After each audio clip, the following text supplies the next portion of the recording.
XF-92A Convair Model 7002 is a research airplane, a part of the XF-92 program. It is presently being flown at the U.S. Air Force Base, Muroc, California. The purpose of these flights is to gather data concerning the characteristics of a new configuration designed to meet the requirements of an interceptor fighter operating at transonic and supersonic speeds.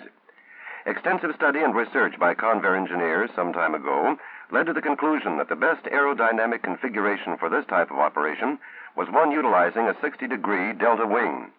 The wing planform promised several major advantages. First, low drag at transonic and supersonic speeds.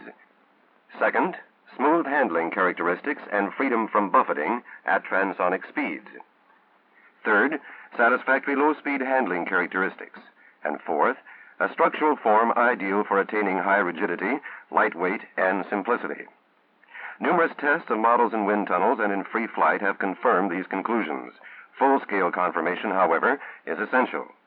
The Model 7002 airplane was constructed to obtain these full-scale data. It has a 60-degree delta wing and a similar vertical surface. The airplane is powered at present by a single J-33A-23 jet engine with 5,400 pounds thrust for takeoff. Although this is less thrust than is obtained from more recent power plants, it does permit exploration of the airplane's characteristics at high subsonic speeds in level flight. Still higher speeds are obtained in dives. To establish correlation between theory and practice for this new wing planform, a flutter study is being conducted as a part of the program. A major problem in the design of all aircraft capable of transonic speeds is that of providing satisfactory control forces. The 7002 utilizes a 100% hydraulic boost system with no feedback. The pilot senses stick forces which are produced by an artificial field system. Forces are made to vary automatically with airspeed. Pilot comments during flight tests are taken on a wire recorder. An oscillograph and movie photo panel installed in instrumentation compartments comprise the other principal means of recording test data. Perhaps the most outstanding characteristic of the 60-degree delta wing is the low drag rise encountered at transonic speeds. A comparison of the increases in drag coefficient of conventional swept-back wings and that of a 60-degree delta wing near Mach 1 is presented here. The maximum value of the drag coefficient C sub D for the conventional wing is approximately 4 times that of the delta wing.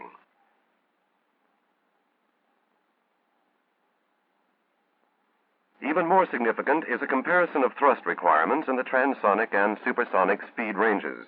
It will be noticed that the difference in speed between the 35-degree swept wing and the 60-degree delta wing is small at the lower values of thrust. However, at the higher thrust, representative of future power plants, the advantage of the delta wing becomes very impressive.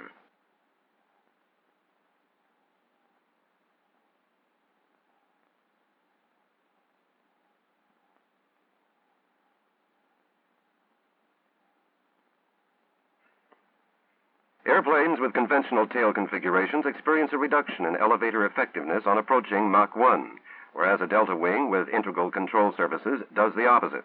This means that the maneuverability of delta wing aircraft will not be objectionably diminished at transonic and supersonic speeds.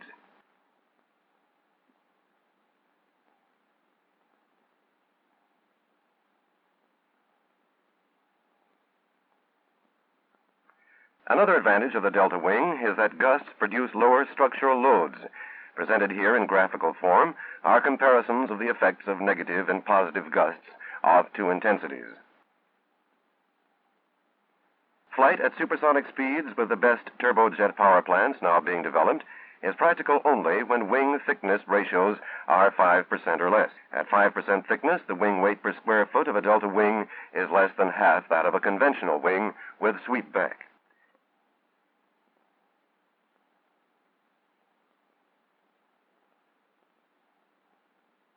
Simplicity of construction inherent in the delta configuration is demonstrated by a comparison of the aerodynamic control surfaces required. The controls in the pilot's compartment are conventional. Elevons form the wing trailing edge and move up and down together to produce elevator action when the stick is moved fore and aft. When the stick is moved from side to side, one elevon moves up, the other down. This provides aileron action. Pedals control the rudder, which operates in conventional manner. Initial flight of the 7002 was made at Muroc Air Force Base in the latter months of 1948. In such testing, precise scheduling of operations is required. Other test projects utilize the same facilities. Coordination of all test activities is performed by the Air Force. Before the airplane is taken from the hangar, film is inserted in the instrument recording cameras, batteries are charged, and numerous other items are serviced or inspected. In order to have full tanks for flight, the airplane is towed to the runway before the engine is started. The pilot, flight inspector, and other project personnel necessary to the performance of a flight leave for the runway. Air-to-ground radio communication is maintained throughout test flights. A radio truck receives and transmits pertinent information to observers spaced along the runway. Wind velocity and direction are measured immediately before takeoff.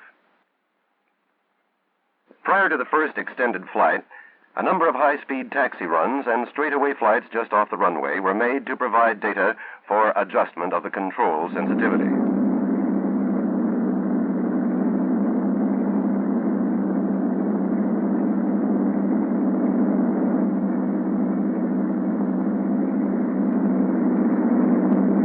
Allowed the pilot to become familiar with the airplane's handling characteristics and to develop the technique of flying at the high angles of attack associated with low aspect ratio wings. The first tests were conducted on the 7-mile lake bed runway. Subsequent flights have been carried out from time to time on the main concrete runway and the shorter lake bed runways. The combined efforts of the Air Force, the NACA, and Convair have been devoted to the launching of this new type aerial weapon.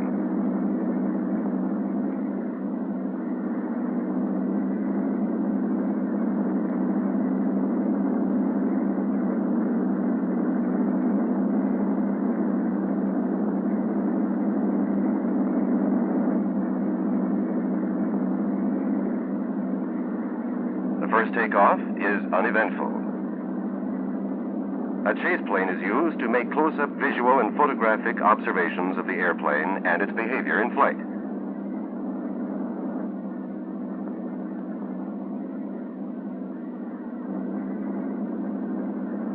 The two pilots maintain contact by radio. Movie cameras within the fuselage record control movements, airplane attitude, throttle setting, speeds, pressures, temperatures, in short, every aspect of the flight. Approximately 1,500 pounds of instrumentation is carried. This represents more than 10% of the airplane's gross weight.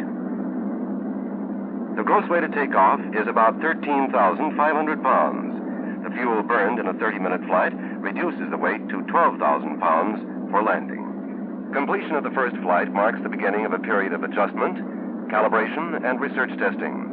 Records must be removed, reproduced, and studied before another flight. The study, planning, and preparation of instrumentation for each flight takes much more time than the operations connected with flying. Limited tests to date show lower drag and higher performance than predicted. Difficulties encountered up to the present time all appear to have reasonable solutions. No problem has yet arisen which compromises the basic advantages of the delta wing configuration. This airplane is the one design now flying in which a pilot can operate transonically with no undesirable aerodynamic disturbances. With the inherent low drag and good aerodynamic characteristics at transonic and supersonic speeds, the Air Force now has a weapon which can be developed tactically with confidence.